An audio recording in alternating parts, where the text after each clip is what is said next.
Hey, welcome to the 370th episode of Just Shoot It, a podcast about filmmaking, screenwriting, and directing. This episode is brought to you by patron Jake Hanby. I'm Matt Enlow. And I'm Oren Kaplan, and today you get a Matt and Oren episode. Finally. We are talking about management woes. Mm-hmm. We're talking about management in three totally different ways. We're discussing switching managers, like reps. It'll probably be a little more general than managers. Yeah. We'll talk about management style, like what kind of manager are you? Are you a nice boss, a mean boss? Are you helpful and informative? Are you kind of in your own world? And I really want to dig into like the artists versus the business person and trying to choose your style there. And then finally, if we get to it, as Matt noted, we're going to talk about time management, which has been on my mind, and I've been doing an awful job at it.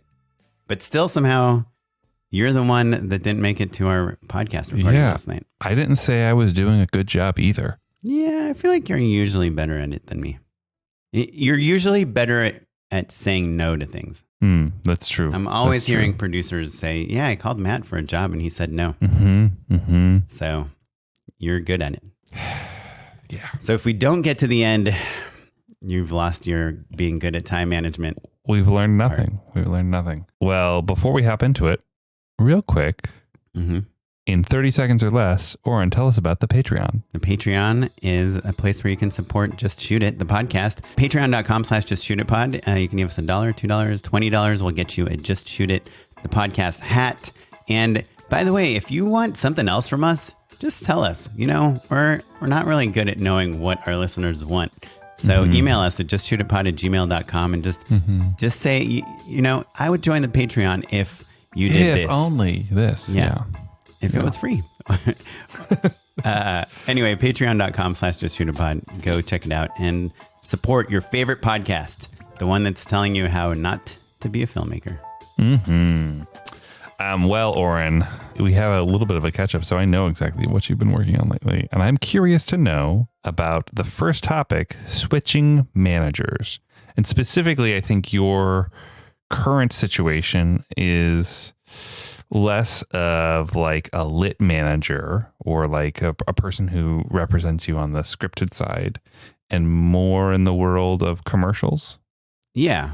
But I think this should hopefully apply to everything, you know, and I hope it applies to people that have representation and people that don't have representation. That is, I think, at least when we started this podcast, it was one of the biggest things that we would talk about. Like, how important is it to have an agent? How important is it to have a manager?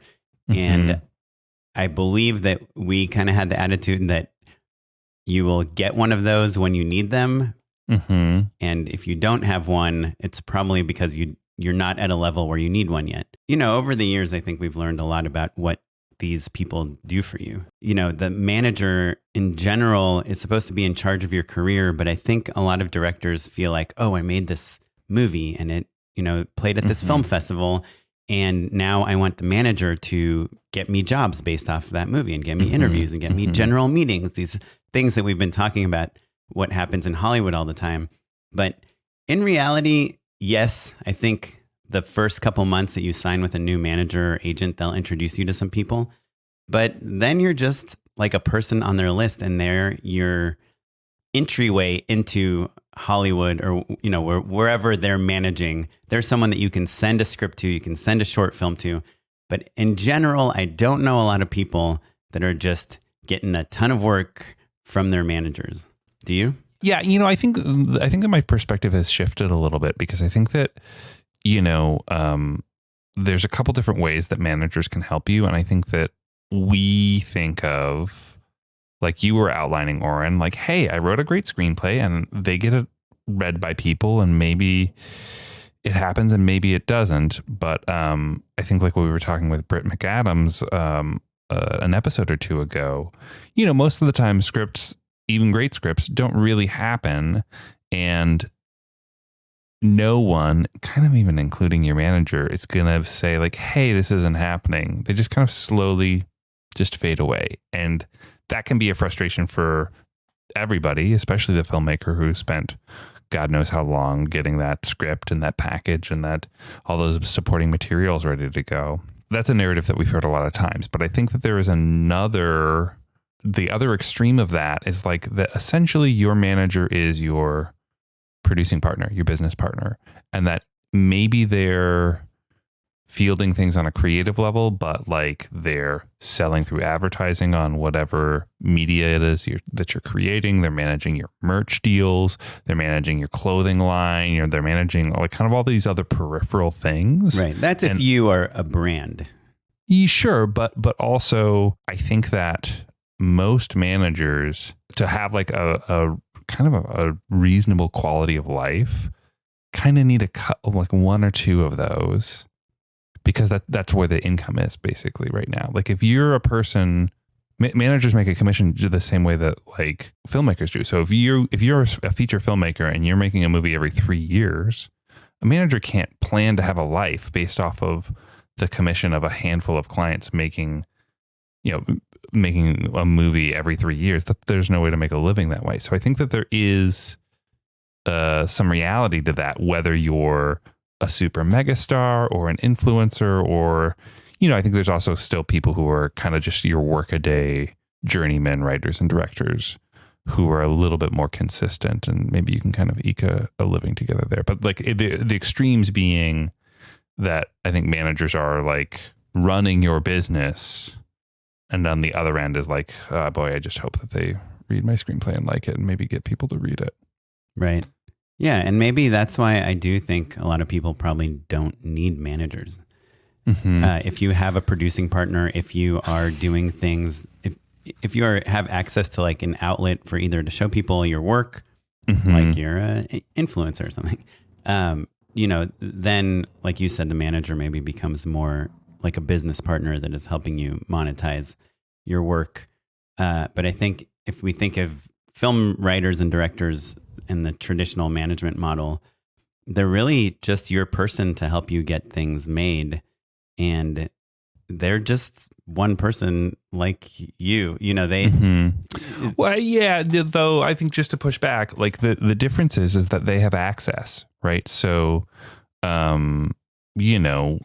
when you're at Anonymous, they know who's buying what. And also they can set up a meeting, right? You can mm-hmm. only take it so far. Like it's kind of like filmmakers often just need a manager for, 10% of the year, basically. Right. But and also that manager has to be a fan of your project. So if you pitch your project to your manager and they're like, I don't get it, mm-hmm. then it's kind of a little bit of a dead end on that side of things. As an anecdote, you and I both, it's rare, but every once in a while we'll take a meeting together, and we were talking to a producer and manager who we both like very much. And I brought up my current project and he was like, I don't like those. Yeah. I mean, he wasn't into the genre. Yeah. Yeah. He was just like, no, I don't like these. And so, okay, well, no one's going to make you make a movie you don't want to make. And that's that. Right. Yeah. And then you have to kind of go be your own manager in that situation. Yeah. Yeah. So anyhow, that's managers, agents, a whole different thing. Again, I think if you're in TV, if you have contracts to negotiate, an agent and a lawyer can help you out with that. Yeah. There's the middle ground of just like being the workaday, just like, I do a handful of episodes of TV every year. Those people still, like, you have to have someone there to take care of that stuff for you as well. Yeah. That is not us. So we don't have a ton of experience with that. But in the commercial world, it's similar but different. It's similar in that you do have someone that represents you, and it's usually a production company, right? You're on a roster of a production company, and ideally for that company, you're only on their roster, right? So mm-hmm. if you work for Anonymous Content, or if you work for Tool or Smuggler or Hungry Man or Pretty Bird, people can't hire you through other companies. Now you and I are both kind of have been in this quasi hybrid mode where we have maybe been on a roster of a company, but we still had permission to work with other companies as long as they weren't competing with the company whose roster we were on. Mm-hmm. And when you were with Kin, did you sign a contract? I did, yeah. How long was it for? 2 years.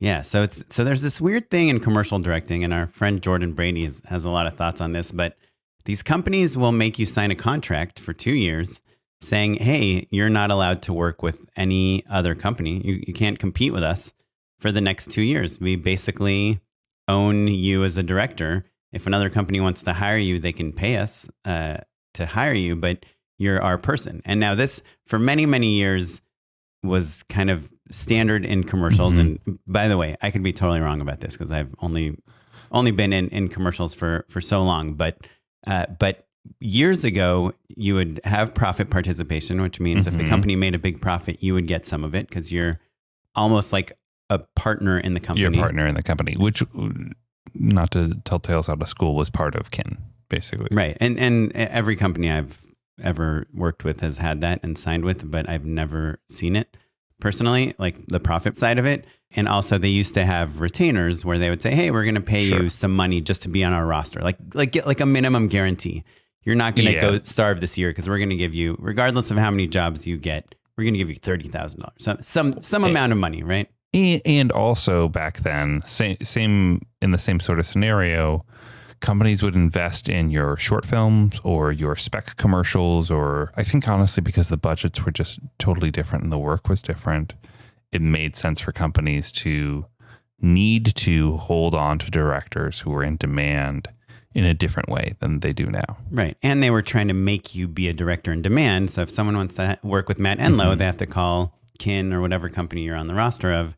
And then you're bringing them business. They're helping build your career. And they're also the production company. So they're producing it and doing all the things, overseeing it. Incoming calls. Yeah. Right, they say. Yeah. And they're handling the client and agency and all that stuff, which is good and bad. It's good because they're taking care of it. It's bad because you can do 10 jobs and not really have much of a relationship with the client or agency because that is all separated from the director. Right. So the idea being, like, if you're a name brand of some sort, then who cares, right? Michel Gondry's doesn't need a relationship with BBDO, the agency or whatever, because he's just on a list of dream directors. Yeah. And they just find him. So, or Taika Waititi is a better example nowadays or something. You know? They're both, I mean, and Michel Gondry's brother also is like a big commercial director now. Still doing it, yeah. The interesting thing is nowadays when you sign with a commercial company, now look, if you're Michael Bay, if you're David Fincher, maybe it's different. If you're like Taika Waititi on Hungry Man's roster, maybe this is different. But I think kind of the middle class commercial director like us gets this 2-year contract that they have to sign, but they don't get any sort of retainer. They don't get any guaranteed money. They don't get any guaranteed amount of work. And I think also, I don't think I could be wrong, but I don't know that anyone's getting retainers anymore. I think it's just that that other echelon that you're talking about isn't sweating it either way. Right. And then if there is profit participation, my director peers that are commercial directors, I haven't heard of them getting anything, making any sort of significant money from this profit participation idea.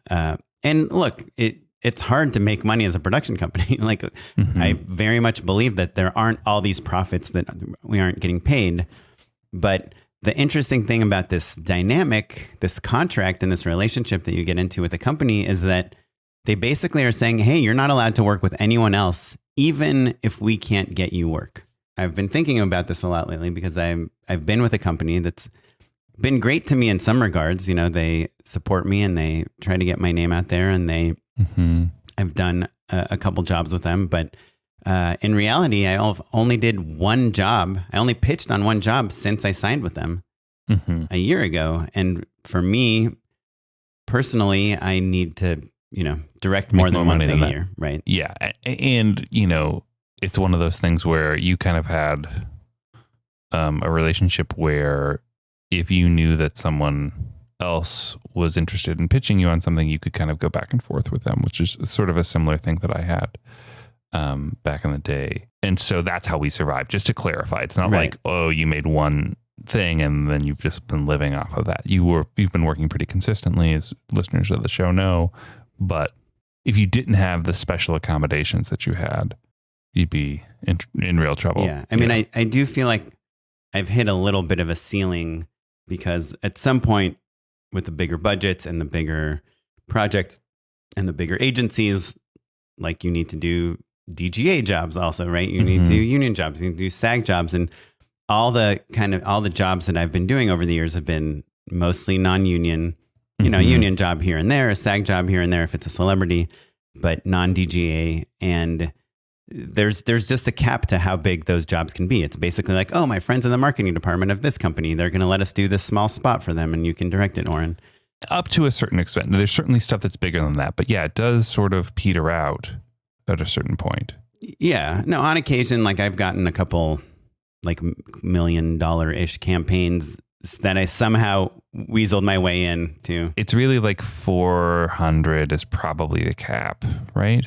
Yeah, I think kind of like the 250 to 500 range is like the bigger stuff I was doing. And then I did a lot of things in the $100,000 range, like a lot of tiny things. Sorry. And obviously I'm talking about commercials here. 100, I don't think is tiny for like anything else, like a short film or and also pilot. Just the expectations for what the thing is, the spot is, you know what I mean? Like there's plenty of stuff that's meant to feel more lifestyle or more documentary or more interview or whatever, where $100,000 is a huge healthy budget, you know? Right. But like the things that we're doing.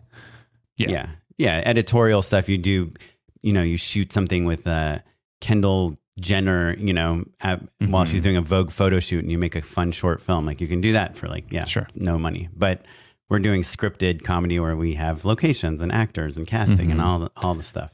And client weighing in. Yeah. At every step really of the way thing. And changing their mind. And so now that I had this kind of 2-year commitment to this company, but they weren't getting me enough jobs, and all these other companies that were kind of interested in pitching me, I was like, let me check with my company if it's okay. And it just wasn't working out. And I felt like there were all these opportunities that I couldn't really go for because I was on a roster. And so I decided to leave, to try to go to one of these other companies. And the company that I was with said, but hey, you can't go. You're in this 2-year contract. The reason I bring this up is because I think it might be useful, and it probably applies beyond just this. Like I'm sure it applies to screenwriting and scripts and any kind of creative field where you are basically sign a contract that you're not allowed to work with anyone else. An exclusivity contract. Yeah. Did you know that in the United States, it is illegal to prevent someone from working with someone else, to prevent someone from getting employment if you're not paying them? Yeah, I did not know that. Yeah. Wild. So I had to, because when I was told, hey, you're in this contract, I was always under the assumption that, yes, we have this contract, but either one of us can cancel it at any time. Just say, hey, let's terminate this contract. The terms are no longer favorable. It felt like a little bit of a formality of just like, hey, we both agree that we're going to do our best to not. Yeah, to help each other out. And if we're not outside of that, if the time comes where we're not a good fit, then we can, break up.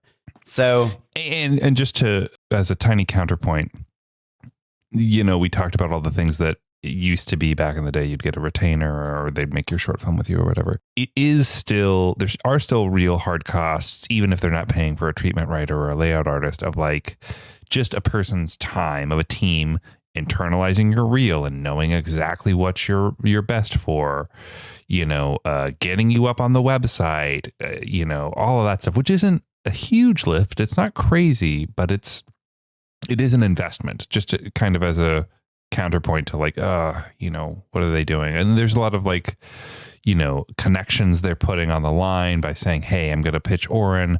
I've worked with this producer for 15 years. I vouch for him or whatever, like there are tangible things and intangible things that are really, really valuable that they're expending on a director when they sign them. Absolutely. And I'm not saying that they are not doing anything for me. They're of course promoting me as well as their entire roster. But I do happen to know if they have a huge job with another director, they're spending less time on me and they're working more with that director, which is totally understandable. But can you imagine just being at home, unemployed, waiting for work, getting bills, trying to pay your mortgage and all that stuff? And I think that is the premise for the meme account director content. That is the exact premise for most of their jokes, basically. That we're just waiting for calls. Yeah. Yeah. Do you not follow director content? I think I do, but I follow a lot of stuff. Boy, that's the one. Roxy, she turned us onto it. That's the one that stings the hardest for sure. Well, anyway, the one thing that I feel slightly guilty about is that the one thing I shot with them is like at the top of my reel. Awesome. It's at the top of my website. It's starting to garner some awards attention, and it definitely is like one of my favorite pieces on my reel. It's not the only thing. And before this, of course, this company had been using all of my past work to get me jobs, fairly unsuccessfully. They for sure gave me something, but in TV, this happens all the time. An actor is like with an agent for 10 years and they're trying and they get this co-star and they get a guest star here and there, and nothing happens. And then finally they get, a lead role on an AMC show or an FX show, and CAA comes calling, hey, you want to switch agents? I mean, I think what we're talking about here from the very beginning of this is that all of these people are business people. That's why they're managers. That's why they have production companies. They're business people. And we're the dummies who are like following the muse and like writing the screenplays at coffee shops and all that stuff. But so if you're a business person and you have a finite amount of time and a finite amount of resources, and one aspect of your business is generating the majority of the income, where do you spend your time and resources? Growing that part of the business. That's it. And to be more specific, are you referring to like if you had 10 directors that you represent? Star clients is what I'm talking about. And one or two of them are making millions of dollars, and the other 8 you can't get a job to save your life for. If you and I are on the same roster with Michael Bay, then... Which I basically was. You basically were, right? Then... And the Michael Bay jobs get more attention. You're spending a lot of time fielding the Michael Bay commercials and incoming calls, and also Michael Bay's booking $1 million commercials, not like $10 million commercials. Yeah. $10 million commercials. Right. Exactly. One of his jobs pays for the whole company for a couple of years. Right. And you would be an idiot to not focus on that. Right. Yeah. On the other side, his job is what is paying the people that are trying to get you work. And he's giving the company a better reputation. And people are like, oh, yeah, Michael Bay did this thing with this company. We should check out this company. And Oren works for this company also. Yeah. And look, that's frustrating, right? Like, I think listeners at home are like, oh, well, what do I do then? I'm not Michael Bay. I don't have this incredible career. Basically, everybody except for the person at the top of the food chain has that feeling. I think Hollywood is filled with strivers, people who are trying to level up and get even further than where they are now. And I think you and I are constantly obsessed with like what the next step is and how to improve our careers and lives in art. And also how to be, I think my main goals are to be financially comfortable. I don't want finances to ever be like a big stress in my life. And the older I get, the more stressful worried the more I see people aging out of the business, So, I have to be financially very secure before I stop directing. And the other thing is I want to be creatively satisfied. I want to be proud of the work I make, which is, I'd say 4 out of 5 times I'm not that proud of the work I make. I'm always excited about it when I go in and I think it has potential. But at the end of the day, I'd say 1 out of 5, I'd say 2 to 3 things per year that I shoot. I'm like, wow, check this out.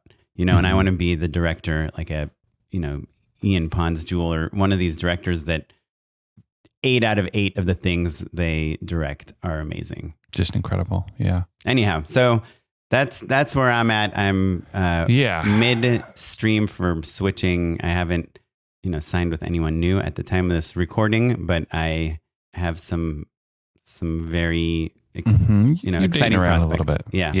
The thing that we've ignored and is the emotional part of all of this. Oh yeah. It's horrible. It's terrible. You and I both have been married for a long time. It feels like breaking up though. You know what I mean? You have to have a conversation, and you can't go. I think nowadays, other people will just ghost each other or whatever, block their numbers. You can't do that in a business relationship. No, I would never. But it's still personal. Yeah, of course of course you wouldn't. But what I'm saying, you have to confront it head on. You have paperwork to deal with, and also you're hurting people's feelings. You're saying, "Hey, I think that for whatever reason, this business relationship isn't going to work out anymore, even though you believed in me and I believed in you. Yeah. I've lost the faith in a certain sense. Yeah. And by the way, like the reason they make you sign these 2-year contracts is that a lot of these companies believe it takes them that long to get launched. Going. Yeah. But ultimately, I don't think I'm like a brand new director that it's like, hey, we got to figure out what to do with you, Oren, you know? Sure, but it is a thing where they're introducing you to their reps and getting them hyped and all of that. That's part of it as well. It's tricky stuff. It's super emotional. I consulted with at least 10 director friends about whether I should leave this company or not. And basically 9 out of 10 of them said yes. And 1 out of 10 of them said maybe. They're all just like, yeah, go do it. And it still took me like a month to do it. And I just felt I can't speak so for those guilty other directors, but I was like, Oren, do it. You're being an idiot. Like, I don't think I give that pointed of advice very often. I can think of just a few times. Right. But and for I you, think it was crystal clear. Because from a practical and business point of view, there's no reason not to. But from an emotional point of view, I feel a connection to the people I was working with, and I feel some debt to the work that we got to do together, you know, but they profited from it too. It's on their website as well. And they're getting awards too, whether I'm still with them or not. My old manager I was with for years and years and years believed in me. That's signed me when I was like in my mid 20s, you know, like I was a baby. Yeah. It was hard. This is the worst breakup of my life. I'm lucky. I got married young. So if you have any opinions on how to fire agent, by the way, you can also get dropped, which is also a horrible thing. And that's happened to me also. So I've been on both sides of this. Don't mistake it. All by myself. Yeah. That's a Bridget Jones reference for everyone out there. Speaking of managers. Sure. You've been managing recently. I've been managing recently, not in the sense that we were just talking about, but in terms of leading a team of talented artists. I have been show running for the last few weeks, which has been really cool. And what does show running mean for our new listeners? Yeah. So basically I have a team of writers and post people and production people, all of whom I am overseeing to get the best creative work out of them and make sure that everything is done on time and in an efficient way and to get the best creative product out of everyone, basically. And are you talking about writing, pre-production, production, post-production, distribution? So yes, whole thing. So this the show is distributed as both a show on YouTube and a podcast. So it's both video and audio as two kind of discrete products, but it's essentially 2 different shows, basically 2 different staffs of writers, same post team. No, I take it back. There's some crossover in the post team, but so it's a lot. It's just, there's a ton of moving parts. But the thing that's been on my mind lately is that I have just been trying to consciously decide what sort of leader I want to be and how I decide to approach problems on kind of every level, basically. Well, what's my philosophy? What's my management philosophy? And it's informed by this problem that Hollywood has where oftentimes the way that you're promoted into one of these situations is because you're really great at the creative aspect of it, right? You're a super funny writer, you're a super funny actor, you're an incredible stand-up, whatever it is. And then all of a sudden you're running a small company, right? And then the sense of a TV show, you're probably a writer, and then all of a sudden you're in charge of 100, 200 people. Right. And there's help, there's oversight, but you're the person and you don't have any management training. You don't have conflict training. There's all sorts of stuff that if you'd gone to business school and you worked your way up, there would be educational classes that you would be taking, and you'd be kind of the self-improvement track is kind of part of corporate culture, and it's not really a part of Hollywood. And so you kind of have to figure it out yourself a little bit. You know? If you became a showrunner from a producing track, it would make a little more sense, right? If you started as a PA and then a production coordinator and then a UPM and then a a PM and then a producer, line producer, and then a producer, and you'd really be managing people more than creative. And then, but you have obviously creative that you care about and that you're protecting. And then producers really are kind of where creative meets business. And then you become the showrunner. But like you're saying, a lot of people get to showrunner from writing, right? Because they have the idea to create the show and now they're running the show because it's their vision, but they don't know how to do reviews and give people raises, and people are on strike, and like people don't want to do this and do that. And or even just like have a conversation, like a hard conversation with someone, or even like how do you decide if you're going to give somebody the day off or not? Yeah. Or like fire someone, which is like the biggest fear in my life. Sure. As we just talked about. And not just fire someone, but like do justice to them. Make sure that you give them a fair shot, mentor them in the ways that are appropriate, not let them, if they're not the right fit, drag down the rest of the team, right? And because that hurts morale across the board. And then also not get the company sued. Those are all real things that you have to be thinking about in a meaningful way, like from a business perspective and just as a person. Yeah. By the way, like my advice, if you want to fire someone but you hate firing people, just pick up your phone and pretend you got a phone call and just say, "Oh man, we lost the show. Well, it's been nice knowing you folks." And then that night, call everyone else and tell them, hey, show's back on. Heads up. Yeah. You could just do a text thread without them on it. The other thing that I wanted to bring up to you was that as directors, we're constantly making these decisions as well. And I think you and I are similar in that, like, we're putting on a producer hat a lot as pretty typically, we're engaged in those conversations. We're not the sort of filmmakers who are like, I'm going to leave this to the producers. We're both kind of hands-on figuring all of that stuff out. Yeah. Though I'm very actively trying not to. Yeah, which is a good idea, I suppose. But the projects are short-term. And so if you say, hurt someone's feelings or don't nurture their career in the correct way or don't offer mentorship when you had an opportunity, the shoot's going to be over in about 3 weeks, Right.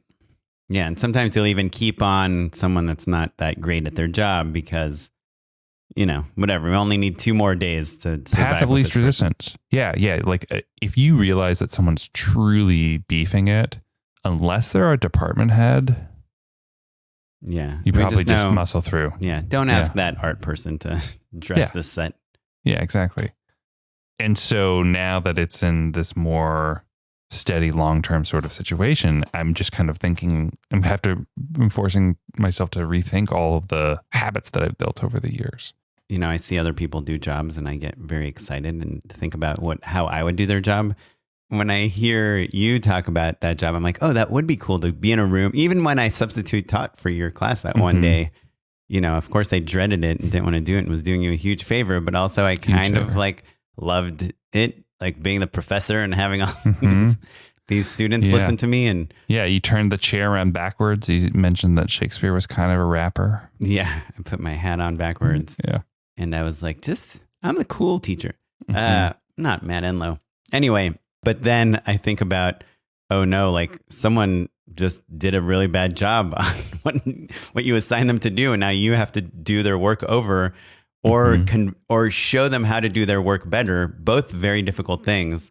But either way, if the person above you sees that the work's not done well, you're the one in trouble, not the person. And that stuff stresses me out. It makes me like just want to work on my own. Yeah, it is stressful. I am often brought into scenarios where there are growing pains. I'll use the metaphor over the last decade probably of like companies that built the house while they were living in it. And I'm the guy who walks in and is like, how come you put that door there? And they're like, huh? We had no choice, we're making 2 extra doors. Yeah. Or just like, that was the only place we could put it because it was 3 of us and now it's 200 and we don't have a system yet, Oren, you're conflict averse. What do you, Sure. If you want me to be. There we go. But, you can always pass Oren the rock. He's going to sink it. how do you deal with conflict, right? Say someone's not doing a good job. What do you do? And it's subjective also. It's not, oh, you're not hitting a quota. Right. It's like, right. oh, I don't think this joke is strong enough. Yeah. Or like, you don't understand the spine. There's no hook to this story or whatever. Paint me a picture. Those are notes you give all the time. Right. As a director, obviously I have a lot of opinions on the writing and the scripts and the things that I'm directing. Unfortunately, in the advertising world, you can suggest and you can try to improve things, but you're not really the boss of the script. So either people are into your ideas or not. Mm-hmm. Either way, you have to direct what they approve.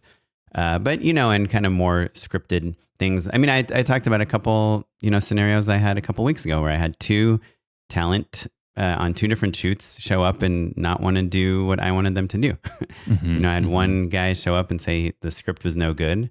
We had to rewrite the whole thing. And I had to, in that situation, the management was like, hey, I'm listening to you, but please know that we need to get something done today. And so you're not off the hook yet, but I hear you and I want you to be happy. And let's shoot this other stuff and throw me a bone here and help me out while we shoot this other stuff, while we figure out the thing that you have an issue with. And then with the other actor that I had that just, kept changing things without asking me, in that point, because he was kind of in a position of power where my management skills needed to work in the other direction and tell my bosses, the other people in power that why I'm changing everything because I'm trying to make him happy. So, but I think on set, I've gotten pretty objective about some of the things I like and don't like. I remember I worked with this DP, Nelson Cragg, years ago. He went to USC and he now directs like The Boys and becomes super successful. He's a really amazing DP, but he was like very stern on set. I remember one time I set a floppy next to like a big light, and he said to me, "Soft side always out." I was like, "What?" He's like, "The floppy soft side's not in.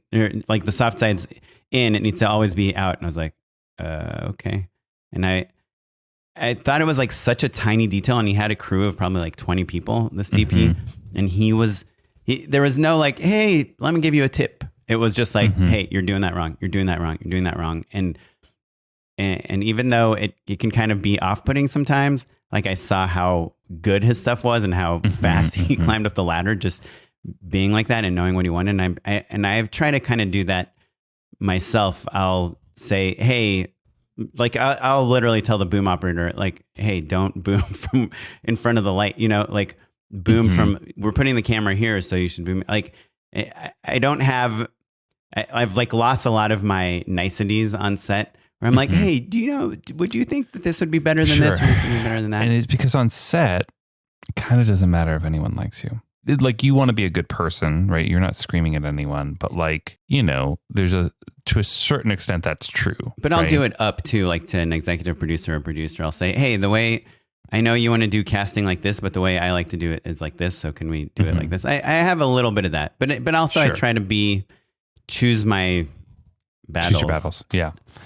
Yeah. So in this conversation, I'm realizing that the difference between short-term projects and long-term projects is that part of it is that you have an opportunity for investment, right? Because if the lame duck art person, as your example, on a commercial, you just don't ask them to do anything anymore, and the problem eventually just sort of fades away. If you're employing that person for the foreseeable future, you can either fire them, right? Or you can teach them and they can get better, right? I mean, don't you have that fantasy of calling in this like art person into your office and saying, "Listen, Michael," really unique Michael name. Art, yeah. Michael Art. Michael F. Art. We have a show here that is really important to us. We have a lot to get done, and I find that your pace is not up to everyone else's pace, and sometimes the decisions you make don't seem to be well thought out of. You have two options. One is, I totally understand if you want to go somewhere else, if you're unsatisfied, and feel free to tell me if you are. I can try to help you out, but we need your pace faster, and we need this. Like, what do you choose? Do you want to work on improving yourself or do you want to leave? Of course, it's very easy to have this conversation on a podcast. In real life, Sure. my knees would probably be like knocking together under my desk. But is that something that like you would do? Is tell someone, hey, you're not performing well.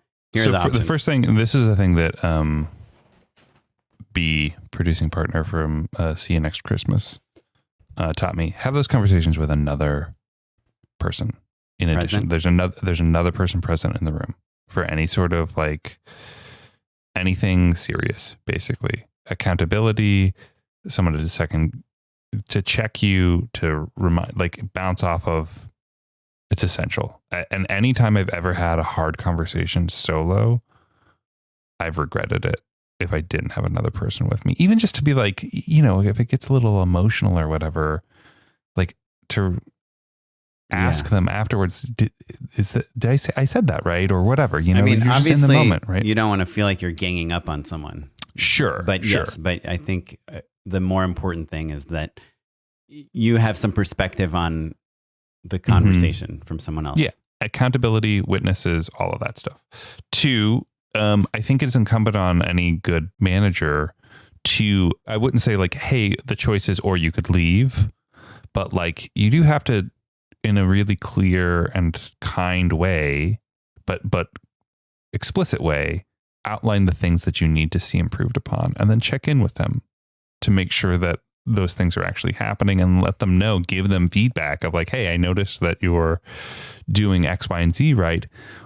Or that's improved. However, we really need to see A, B, and C as well. Like those still aren't happening. How can we make that make more sense for you? Right. That is a part of it for sure. But it's not something I fantasize about. That's for goddamn sure. Yeah. It's the opposite. I dread it. Yeah. I mean, obviously you want to feel that you're helping the situation. And I guess maybe that's what is exciting to me. I think I've mentioned my favorite management trick on the podcast many times before, but I learned it from my old boss when I worked at Disney. And I was especially annoyed by some limitations. The actors didn't want to come on the days we wanted to shoot. The scripts weren't ready. The location I wanted wasn't available. Everything. And I was just like grumbling about everything and complaining about everything. And he came up to me and he said, Oren, you're a very important part of this company. You're a very important part of this group. And a lot of people look up to you to see how they should be feeling about how things are going. And when you're angry and grumbling and complaining and upset, that makes everyone else angry and complaining and upset. And they realize things aren't going well. So I need you to be positive, to be optimistic, to be problem solving instead of, problem pointing out, instead of pointing out problems. And so it really affected me, him saying that. And I think you talk about this a lot. Like if you can give someone else some sort of responsibility and leadership role, they now hopefully change their attitude into problem solving as opposed to complaining about things. Yeah. I think that's a lot of what I've been thinking about. But the other side of all of this is that we're all artists as well. Like it's not like we're just manufacturing cogs and sprockets, and so there's always the sweet spots that you kind of want to retreat back to. So for every time it's like, oh gosh, I'm not getting the results I'm looking for out of whatever department or team member or whatever. There's a part of me that wants to like go back to the writer's room and pitch jokes, or jump into an edit and just finesse a cut. All of those things that got me to this job in the first place, you always want to go back to. It is my job also. Like we're talking a lot about the management because that's the topic of the show, but most of it is there to just bring my artistry to improve the show in pretty explicit ways. And that's a weird thing as well. Do you ever find yourself in a similar scenario where it's easier just to like ignore the problem and just like, go focus on the art of it all? Yeah. I mean, I like you mentioned earlier, that we're very production oriented, producer thinking, and I'm actively trying to not do that. Even today, these locations that I really, really, really, really loved, like they were far beyond the second, like the backup location is like 100 times worse than the main location. I found out today, the locations I wanted were not available. And part of me was like, well, producer me is like, okay, I guess those are the dates and they're expensive. Mm-hmm. And these other locations we can make work. Sure, this bedroom isn't as cool, but I guess we can shoot it at this angle and it'll be fine. And then a fear starts rising in me. Like, if I fight for the location I want, what if it's not that good? What if there are other issues, you know? So then I start questioning my own opinions and my own things that I'm trying to get done. And I start thinking like the producer and start worrying about money and schedule. And I find that things just get worse. I just compromise on every possible way. And I'm trying really to say, hey, this location is really much, much, much better.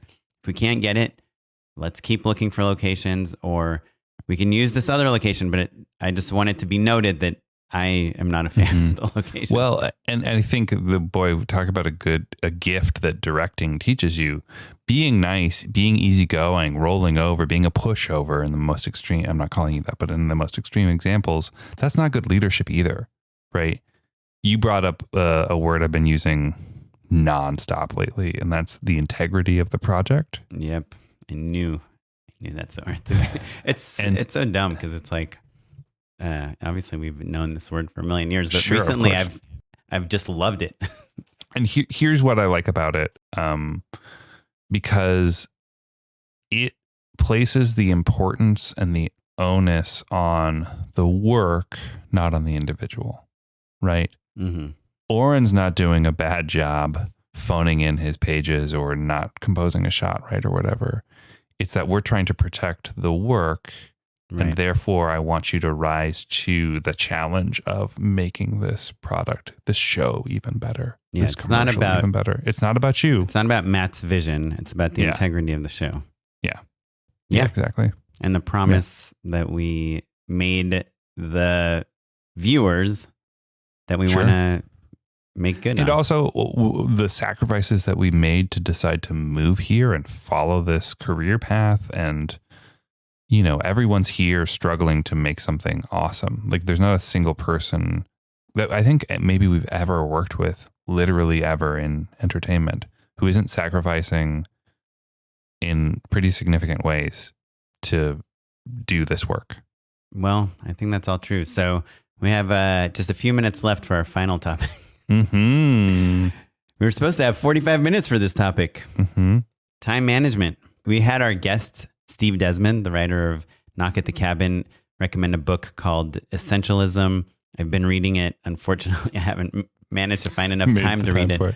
But it's really, I mean, it's just so obvious. But it's like, hey, you have all these things you're committed to in your life. Kids and exercise and eating and work and jobs and whether you sleep, whether you're a freelancer or not. If you're a freelancer, it's probably 20 other projects. And if you're a creative, plus 10 of your own projects. And it's about, hey, you're just going to spend your entire life chasing all these things, being late to everything, not doing anything to the best that it can be done if you just say yes to everything. And essentialism is about saying, hey, this project is cool, but it's not really what my life passion is. Or this job could make me some money, but it is pushing me the exact opposite direction from what I want to do. And it's really about how to identify the things that are important to you. And ever since I started reading that book, I've been in my mind trying to say no to things, but somehow I found myself in the middle of 8 projects, and I'm, recording voiceover for one thing, and I'm getting a text about whether I saw the Slack message on another thing. And if in the Slack message, can I go to the Google Doc and click on the link and give notes on, is cut 3 better than cut 4? By the way, when is your cut going to be done? We need you to change the VFX on this thing. And that's literally a 10th of the type of stuff I have to deal with today. Also, hey, make this locations deck. And when I'm making a locations deck, it's not just like drag some images into a Google slide document. It's be thoughtful about which pictures you show and how you show them and how you're pitching and the order and how you present things so that they get approved in the way that you need them to make your life easier, all that stuff. Everything I'm doing is hard, you know? And so many of the things aren't even like paying jobs. Some of them are like, hey, we want to submit you to this. Can you send us some of your stuff that has dogs in it or something? You know, so it's like you're doing all this busy work and I just can't figure out when to say yes or no. I'm trying to say no, but every one of these opportunities seems like I should say yes to. Yeah, well, and I think they're all towards your goal of being a working commercial director, which is the other part that's hard. It's not quite the same. You know, I wonder if they have the freelance creative lifestyle examples in there. You know, I think that like I haven't gotten there yet. It's not as cut and dry for us. Yeah, but also like, what if you're, you know, living paycheck to paycheck and you're a teacher at an elementary school and someone says, hey, you can make a good amount of money doing this phone sales job at night, even though you're exhausted and should be grading papers. I haven't gotten to the part of the book that is like, hey, we realize some people have to just take anything they can get. Right. I think that book, because I'm vaguely familiar with it, I feel like I heard the author on a podcast probably 5 or 6 years ago. I think that it presumes that you have a job where you can set those boundaries, right? Like, so if you're a teacher, there's a big difference between saying yes to coaching the intramural kickball league after hours. Right. Yeah, that's a great example. And not teaching a sixth period because you don't have the bandwidth, right? Like I think that's the decision-making process that is prime for it, you know? Yeah, I think they even talk about meetings. Like, hey, if you don't think that if someone invites you to an hour-long meeting that only 2 minutes apply to you, don't go. Tell them you're not going to go and just to have 2 minutes with you later. Yeah.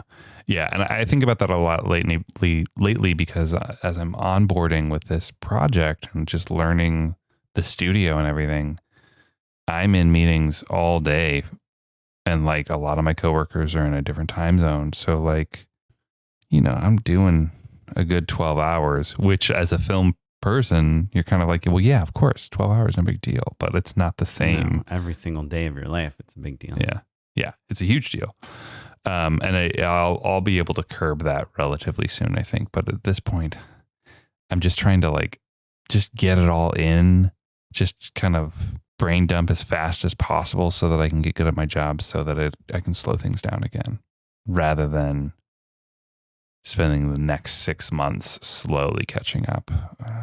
And I don't know. But I do think there is something valuable in saying, hey, you know, I can't do this.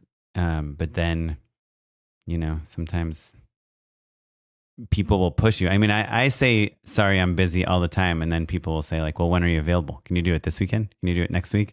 And I'll just push it off. You're spending time fielding those answers too. You're like, well, let me check my calendar real quick or whatever. I know. What do you think when people pitch us podcast guests like multiple times a day? And a lot of times most of the times we don't respond at all now. But when we do respond, you never respond. I never respond, and here's why. I assume that those emails are automated. I assume that we're getting a follow-up email because we didn't respond, but they're tracking whether or not we opened it, right? So like this is a good example. Like we're on a list of awesome podcasts you definitely want to get your filmmakers on, right? All PR companies have these. They have the good ones have expensive software that's tracking all that stuff for you in the same way that salespeople are or whatever, right? They're probably using some sort of prospecting tool or some sort of list. Or something custom for PR. And so I don't think that any of our personal contacts take it personally. It's just not in their inbox. If it feels like someone is personally emailing us because they're from a smaller shop or they're emailing on their own behalf or whatever, and they've pinged us multiple times, then I feel bad. But I don't know, man. Like there's no way we're the only podcasts they're emailing. They're emailing at least 10 or 15. No, but a lot of times we get, hey, Matt and Oren, we love your podcast. We especially love this episode about this thing. And, we just got one and we actually are considering them as a guest because they kind of told us their story and how they connected to our podcast. However, I'm much more likely to be like, hey, right now that's not what we're looking for, but check in with us in a month. I try to not lose people completely. I try to have them, I snooze them. But then I just get all these things piled up because I'm snoozing everyone instead of saying no. Yeah, I think that the archive email is a no. You mean like not responding? By not responding, that's a no. Yeah. Yeah. Oren, I think we're sleeping on a major part of this time management debacle, though. And that's the personal projects that don't have an external motivator, right? Like there's no one else holding you accountable. You just want to write that spec for that short film or that feature or that TV pitch or whatever it is you're trying to put together. And so the person that you're accountable to is yourself. And it's easy to be like, oh, I'm going to turn down these meetings or whatever. But it's much easier to just procrastinate on those projects, especially when you're busy. What do you think of that? Where are you personally on personal projects and how you set boundaries to give that space? Or is that something that you're just kind of like not doing right now? Honestly, I'm not doing a ton of personal projects and nothing big. Like I'll do if I have an idea or I think something's cool. You did sell a podcast. I did sell. Yeah, I have a show that's it was sold and we're writing right now and we're waiting for our next step. So that's patently untrue, Right, but you made time for it, right? Yeah, but I made that show during like 2020, like COVID 1.0. And there was momentum because when I worked at Disney, I worked with this writer and we hit it off and we did 2 shows together. And then I got this Lifetime movie that just came to me off of my first movie. And I had my writer friend help me rewrite it. And then off of that, we decided, hey, went pretty well. We should pitch a new show. And we got producers attached and we took it around town and it got some good responses. And it didn't sell, but ultimately I was like, we're so dumb if we just stop here. We got to start with another idea. And my friend had an idea and we developed it and we made a podcast out of it. And a lot of the time I had to work on it was during COVID, like 2020, the first half of COVID. So I think this is a little bit of revisionist history though, because you definitely recorded a lot of it before. Yeah. Okay. Beforehand. Yeah. Yeah. You're right. Maybe we just edited and re-edited during COVID. Yeah. I'm not saying you didn't noodle during COVID, but like a meaningful amounts of it happened before that. Yeah, you're right. And that was, I only had 1 kid at the time. So easy just to walk in the park right now. Yeah. 1 kid is like no kids, so nothing.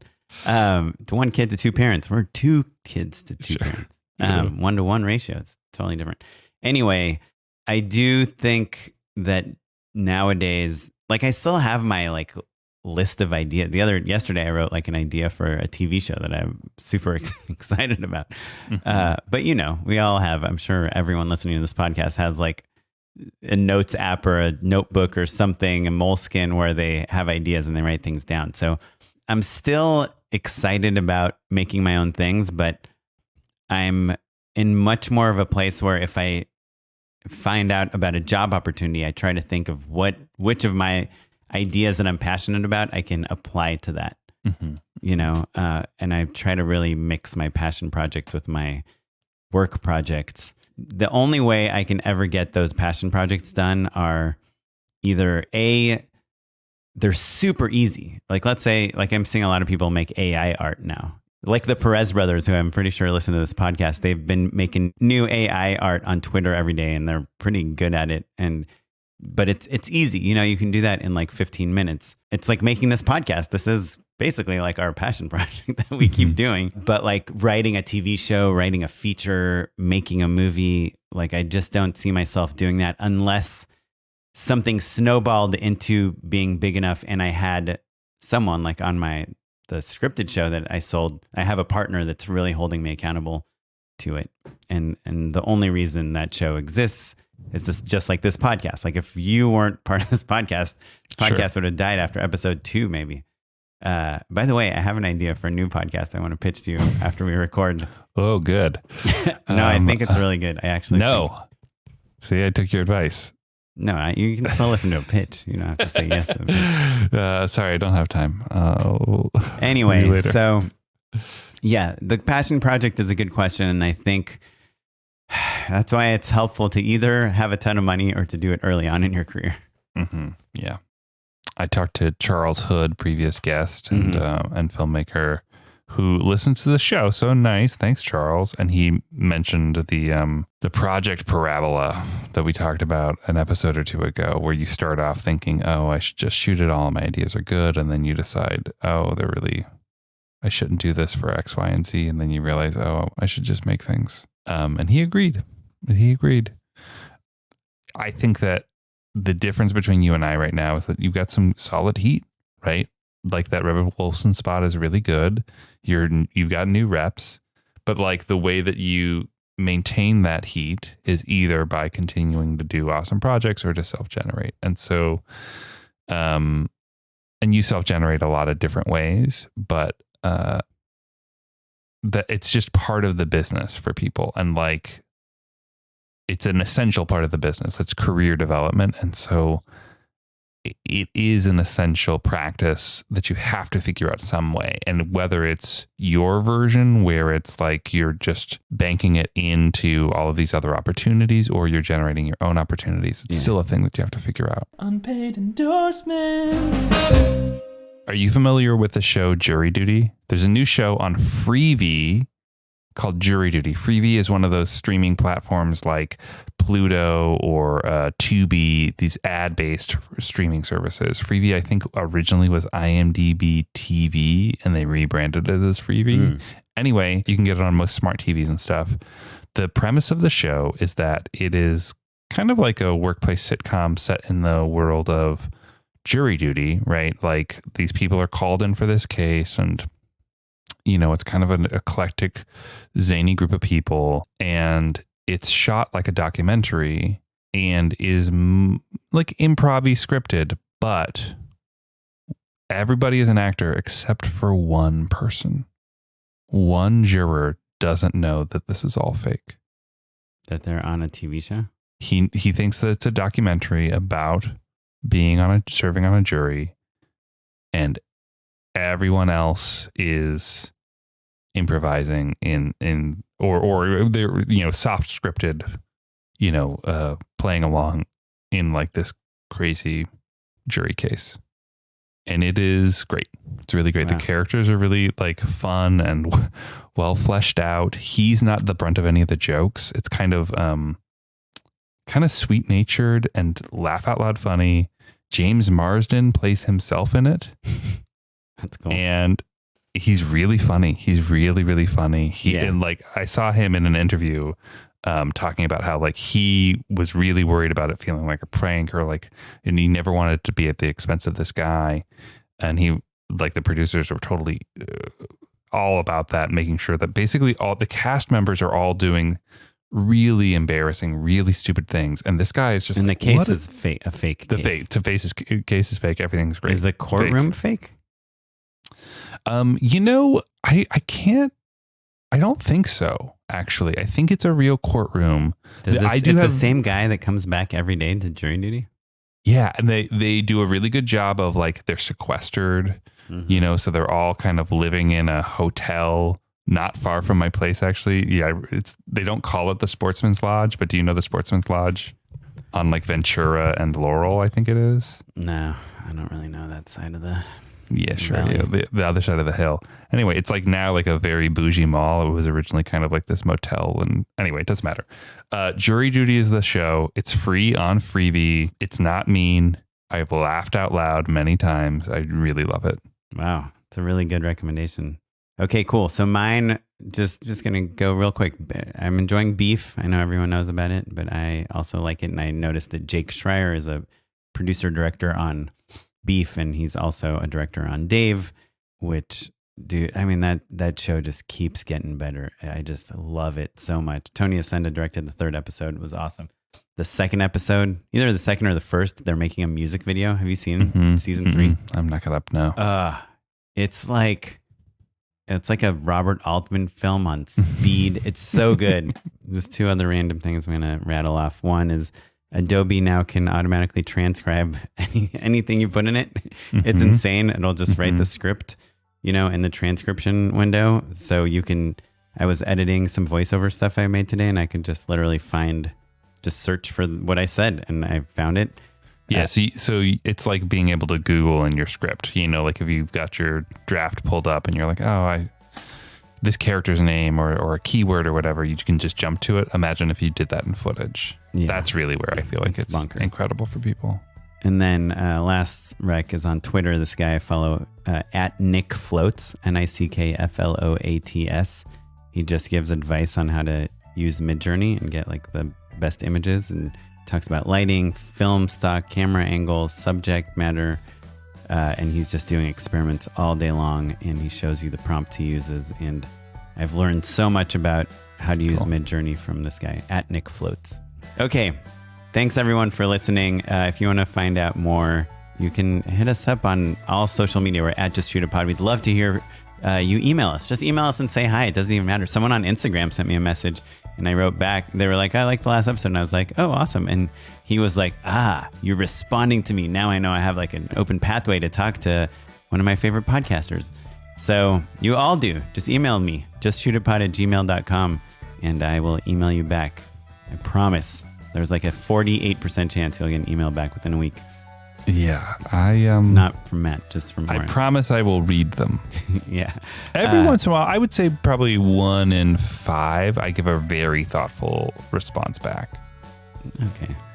That number is a little fudged. It might be a little fudged, but every once in a while, I'll give you something meaningful. And once I'm in, but hit us up on Twitter, and we'll try to answer the questions on the show too. Like, I think it's more like I want to get the stuff that applies to everybody out there. Anyway, you can follow us across all social media at Just Shoot a Pod, and me at Mr. Matt Enlow. And I'm at Kaplan on Instagram. This episode was edited by our amazing editor, who is really bad at saying no also, which is why he's still our editor, and we appreciate him so much.